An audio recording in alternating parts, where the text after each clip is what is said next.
Hey guys, Hardcore Gamer for Life here, and as I sit here drinking my morning cup of coffee, I've been thinking back on the last year or so of making YouTube videos. I had a great time, learned some new things, met a lot of cool people, and had the chance to be involved in a community of like-minded people who, like myself, have a passion for gaming. Looking back, it's kind of interesting to see the type of gameplays I chose to upload when I started, and how that compares to how I select my gameplays now. Granted, this year of running a YouTube channel has made me a better player, but even apart from that, I use stricter statistical criteria when selecting a match to upload now than I did when I started.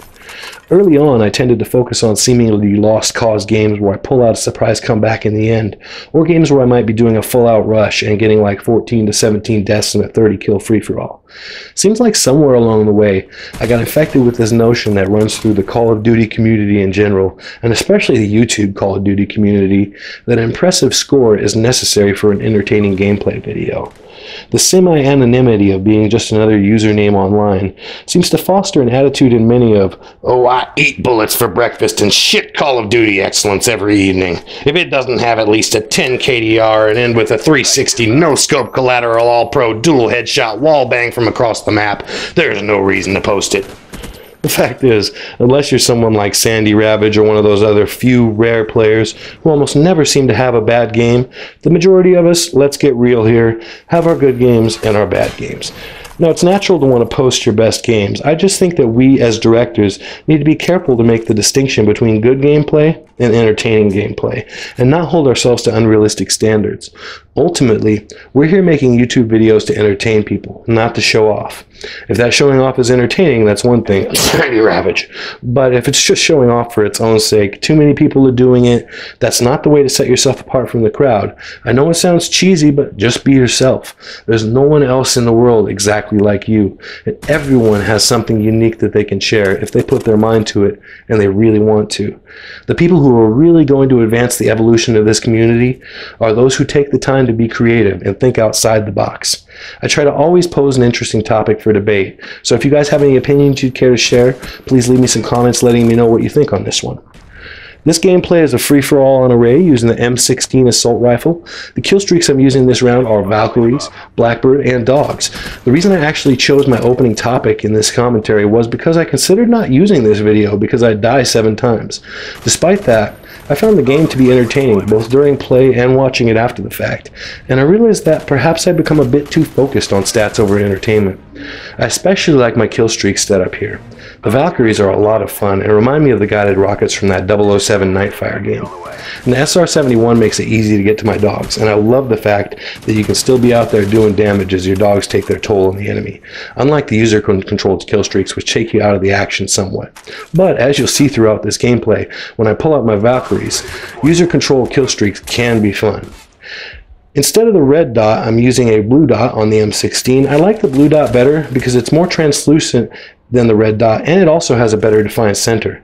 My perks are Scavenger Pro, so I don't have to bother with commandeering enemy weapons, Sleight of Hand Pro, because I'm not using dual mags as I normally do, and Ninja Pro, which is pretty much my go-to perk 3 in free-for-all and Search and Destroy, the 2 game modes that place the largest emphasis on sound whoring.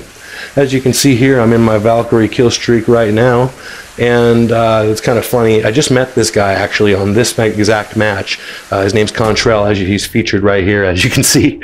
And anyhow, good friend of mine now. He's on my friends list, and we play together semi-regularly. So a quick shout out to Contrail. What's up, bro? So anyways, basically another topic I kind of wanted to talk about now is the fact that I've been reflecting back a lot lately on the nearly 3 decades now that I've been playing video games. Some of my earliest memories are of holding an old school Atari joystick. I'm 34 now, and I've been a gamer nearly all of my life.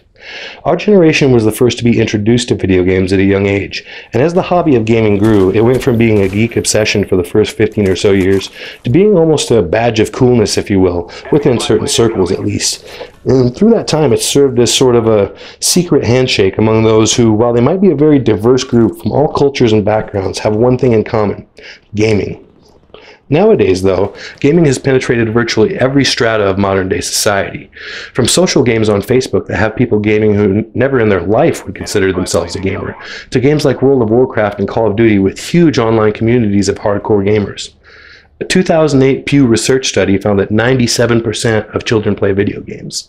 Last year, NPD Group found that 63% of Americans had played a game in the past 6 months. Only 53% had been to a movie within that time. Games, it seems, have become a mainstream form of entertainment, perhaps the dominant form of entertainment. And in many ways, this is great news, but it makes me wonder if there's really a unified gamer culture anymore, or if, like music, television, and movies, it's fragmented into so many subgenres and spin-offs that the term gamer culture no longer applies to nearly as exclusive a group as it did even just 10 years ago. Does the person who plays Farmville on Facebook have anything in common with those of us who frag on Black Ops every night? Probably no more than the person who went to see SWAT does with the person who went to see The Tourist. I mean, do you ever meet someone and say, "Hey, you watch movies? Oh, cool, me too, we have so much in common." Of course not. In the same way, gaming has become less and less defined. Now, these divisions always existed somewhat, be it action games versus RPGs, console versus PC, or the more recent flame wars between Xbox Live users and PSN users, but there was more of a common culture shared between gamers back in the day. I can remember sitting around as a kid and playing Tecmo Bowl, followed by Double Dragon. I remember going to a friend's house and seeing The Legend of Zelda for the first time. Then he popped in Contra and we played co-op. I think that was the first co-op shooter ever, actually. You know, even today, a lot of gamer culture, art, and music is rooted in the games of that era. Gaming legends like Pac-Man, Mario, and Link still exemplify gaming, even to gamers who aren't old enough to have enjoyed them the first time around. Part of what makes these such gaming icons is nostalgia, and the fact that many have continued to produce excellent sequels throughout the years. But I think part of it is also a longing for the days when video games were still something our parents didn't understand, when we all had a common understanding of what was a gamer and what gaming culture represented. As in the music industry, where rock, rap, country, pop, and world music have spun off into dozens of subgenres, icons like Ozzy Osbourne, Jimi Hendrix, and Pink Floyd retain their power, partially because they come from a time when we all agreed on things. When we're all gamers, what does it really mean to be a gamer? We're no longer a small community of people. We're a mass market industry catering to millions upon millions of people of every race, place, economic background, country, and religion. Like every form of entertainment, games continue to become more and more diverse, reflecting the growing diversity of those enjoying them. Communities within the community, such as our Call of Duty YouTube community, will inevitably spring up, but it seems as though we're past the time of being able to assume much about someone just because they play games. Maybe that's progress, but at the same time I can't help but feel a little sad about it. But that's life, guys. Still, there is an upside to this little cottage industry turning into the megalithic, multi-billion-dollar monster it is today. It assures us, going forward, game budgets and the sizes of the teams making them will only get larger. If you think some of the games we're playing today are amazing, just give it 10 years. We'll be playing games that make Call of Duty and Mass Effect look like Mario Brothers and Zelda. I don't know about you guys, but I'm pretty excited about where gaming is going to go in the near future. We're seeing some pretty interesting changes already in the way of user interface, with things like the DS, the Wii, and now PlayStation's Move and Xbox's Kinect.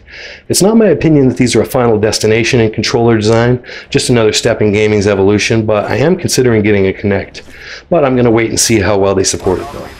So, thanks guys for listening to my ramblings on this, and if you've got any opinions on the subject to share, please leave them in the comment section below. As you can see, this game is about to end, and I get the Valkyrie kill for the win. As always guys, thank you so much for viewing my videos. This has been Hardcore Gamer for Life. Please rate, comment, subscribe if you like what you see. 30 and 7. Have a great day guys. Peace out.